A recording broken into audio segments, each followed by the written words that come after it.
With you at halftime for the Georgia Missouri game. It's 10-10 here at halftime.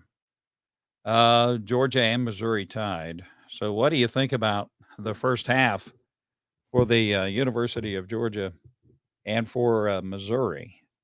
Um, I'm not one to complain very often, but man, yeah, some of the play calling for Georgia in this first half. I don't understand. I really don't understand. Yeah, Georgia has the ability to open this game up. To I just I and maybe I'm not an expert in this, and I don't I don't know the X's and O's, and I'm certainly not around the players or the team like our coaches are. But if a guy sitting in the stands or sitting in his living room and watching this game, you kind of scratch your head and saying, okay, you run two plays up the middle and you got some time on the clock. You run two plays up the middle, and then you have a very poor pass play and you give the ball back to Missouri. Uh, I don't understand, and maybe I'm not supposed to understand. But anyway, Georgia and Missouri tied 10-10. We're in here with you at halftime just to give you the opportunity to say whatever you want to say, whatever you think you need to say about this first half.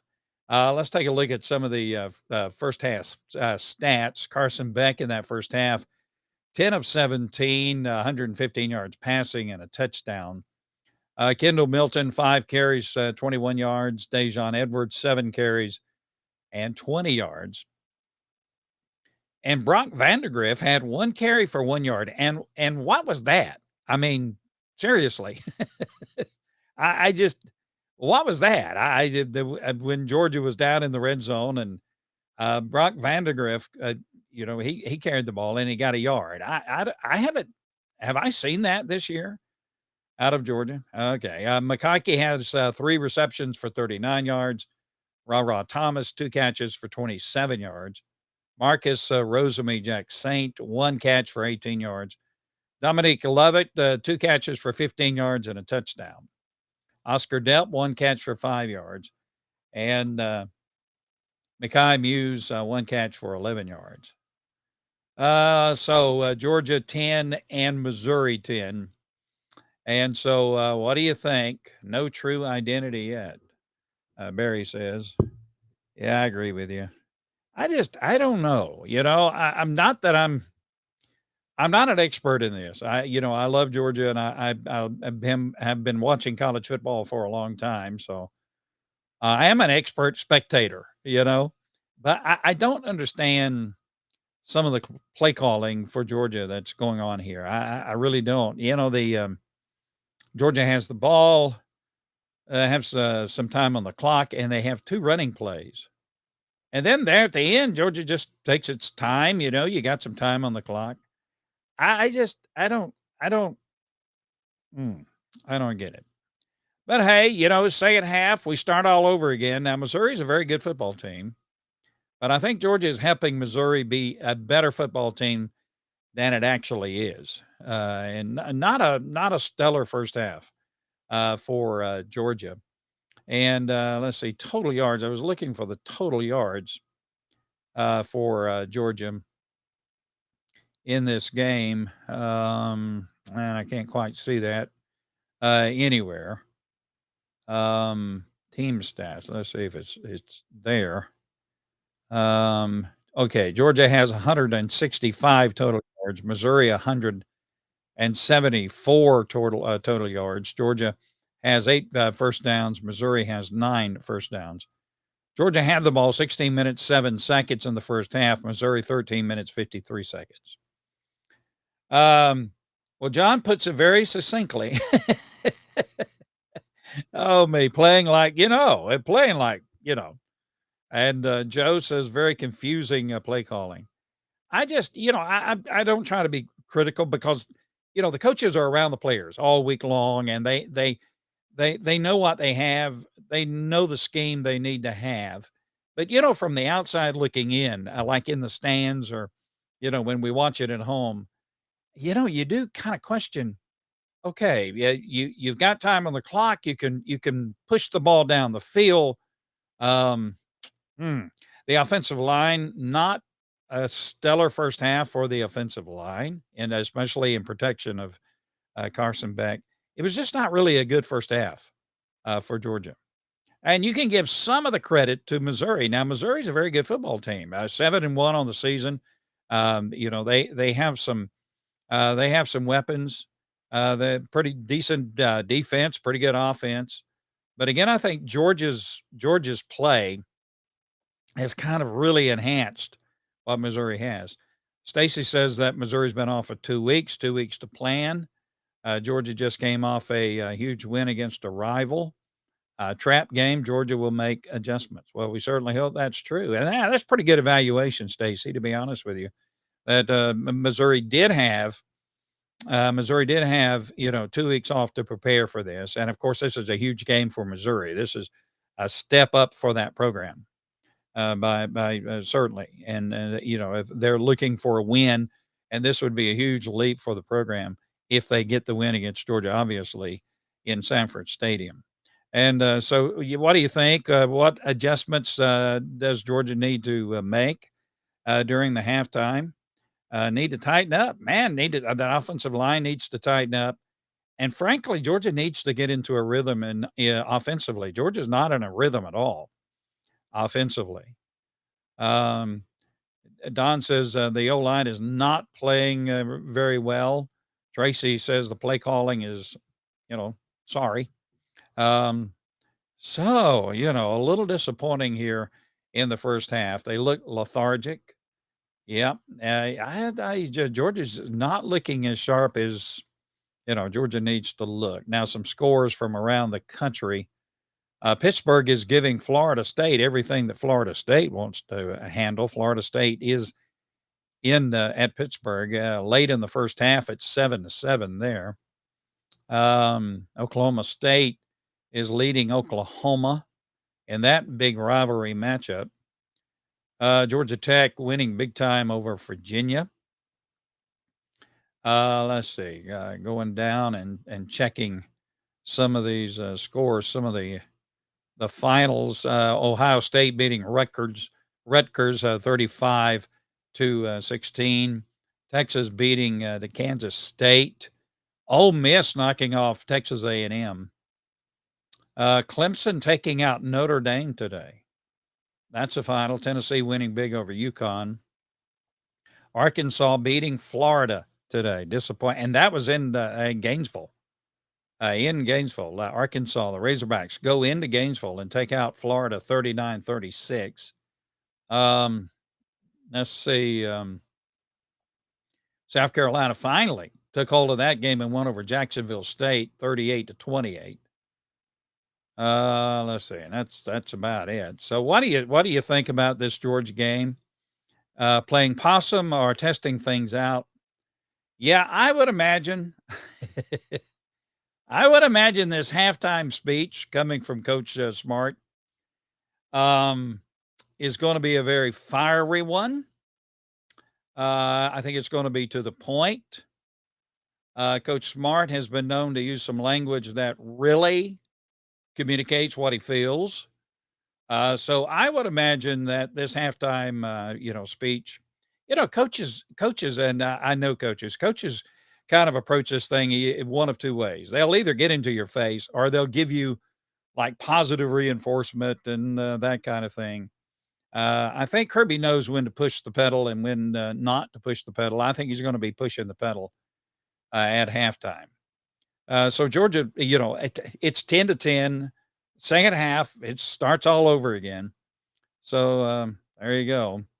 But it'll be interesting how Georgia will come out here in the second half. I agree with everyone. Georgia looks lethargic, not playing with the energy that we want to see Georgia have, and the offense is not playing with the rhythm that Georgia, has had. I wanted to see that Florida game, that Kentucky game kind of rhythm on offense. That hasn't been the case so far. Jeff says defense seems to be managing Brady Cook fairly well. That's true. Brady Cook's a very good he's a good quarterback. He's a strong passer and a good runner, and so he's a weapon. Now Missouri's got some weapons. Now Missouri is not a slacker team by any means, but 10-10. So here we go. Second half's going to be kind of a nail biter, and we're checking our monitor for some of the things that the guys are talking about this game. And so there you go. Running the ball to the end of the half doesn't help. Yeah. I just, uh, yeah, I think Kirby's going to get the guys fired up. Jody, I think so. Keep chopping the hood, come out swinging in the second half. Yeah. Um, Stacy says Missouri's defense is throwing off the offensive time, and that's true. That's true. And running the ball to end the half doesn't help. I just, I'm not a football coach. I've never even, and I don't, claim to be an expert in all of this stuff. But I just, from, just from what I feel, man, if you have an opportunity, you got like 3 minutes left in the half, two running plays. And and one of the passing plays, just kind of like a, out in the flat kind of passing play. Missouri was all over it. Um, okay. So let's see what happens here in the second half. I think Coach Smart is, it'd be interesting to hear what was being said at the moment. We may not want to be hearing what is said at the moment, but it'll be interesting. Jeff says in Kirby we trust. He can't lose to Missouri, otherwise the SEC could be gone. Missouri is favored in all their remaining games. Yeah, this is a huge game. Whoever is in the driver's seat in the SEC East will come out of this game. Georgia, if Georgia wins today, then that's going to set up pretty good for Georgia. And so this is a huge game. But Eli Drinkwitz is that's the coach for Missouri. He's a good football coach. He's a good recruiter, and he's got his team ready to play. But they have had 2 weeks to prepare and get better. And Missouri played Georgia tough last year. You remember that game? Georgia winning that game 28-22. Coming back to win in the fourth quarter, Georgia did after being 13 points down. It was a lot different game last year, of course. It was at Missouri, and it was cold. It was cold in South Georgia last year, and it was the weather was really extremely cold, if I remember correctly, in Columbia. Deborah K, what's up with the running plays? He needs to throw the ball. Go Dogs. Yeah. What is a Missouri leading? Missouri was leading last year. In fact, Missouri was leading into the fourth quarter last year against Georgia, and Stetson and the guys stepped it up, and we're able to. Yeah, I did. If I remember correctly from last year's game, my mindset was in the fourth quarter we were gone. We were gone. It was 26-22, right? I pretty well felt like we were gone last year. That game was gone, but Georgia was able to come back and win. So 26-22, that was the score last year. And Georgia was scoring at the very end. So there you go. So what are we going to do now? Here's Coach Hall telling the guys, okay, look, all right, let's tighten up. Let's play the game we need to play. Defense, you're actually playing pretty good against Missouri scored 30 points in their last, 5 games. And they're averaging, the Missouri offense is averaging close to 500 yards, for the past several games. So the defense is holding up well. The offense needs to get in rhythm. Let's get it going. I like to see the up tempo, to be honest with you. I like to see the up tempo. And the offensive line has to do a better job in protecting Carson Beck and opening up some holes for the running game. And I think actually the passing game opens up holes for the running game. The old school thought was, well, the running game will open up opportunities for the passing game. But I think The way these two teams are structured and the way this game is going, I think the passing game is going to open up some opportunities for the running game for Georgia. And so, man, now this third quarter is going to be pretty critical, of course. Ah, man, I hate these games. Don't you hate these games? These nail biter games. Um, yeah, I hate these games. Because I'm in. Bless her heart, my wife. I'm in my recliner and I'm coaching, and I'm telling the guys what they need to do, and also I'm taking it out on the referees. You know, some iffy calls there against Georgia in the first half.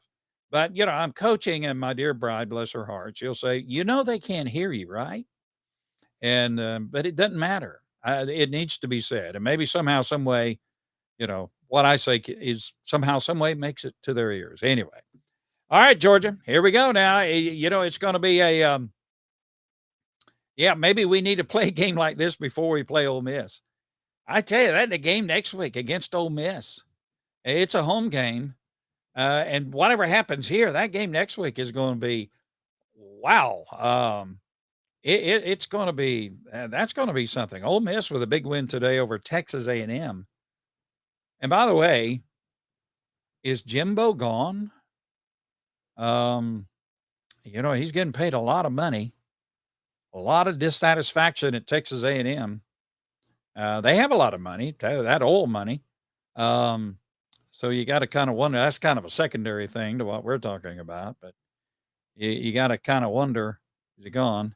My Fitbit it keeps going off during the game. I got you. I know exactly what you're talking about. All right, we need to come at the end scoring here in the second half, and I agree with Raymond. All right, guys, we're going to let you get away from here. I'm going to go back to my recliner and coach the second half, and maybe I can, pull them through. And if we all work hard together, we'll get this game, going, and let's pull the Bulldogs through. Ohio State had, for a long time had a difficult time with Rutgers able to come out and then win that game. Florida State has their hands full with Pitt. And just to kind of check that score again, it's almost at the end of the first half, and Florida State now has a 3-point lead over Pitt. And I guess Michigan is off today. Michigan must be off today. And so there you go. All right, guys, we're going to get out of here, get ready for the second half. Let's get them, Bulldogs. We'll be back with you at the end of the game, give you the opportunity to, either vent your spleen or celebrate a win. And let's hope it's celebrate a win. All right. You know how we close all this. Let's go get them. Go Dogs.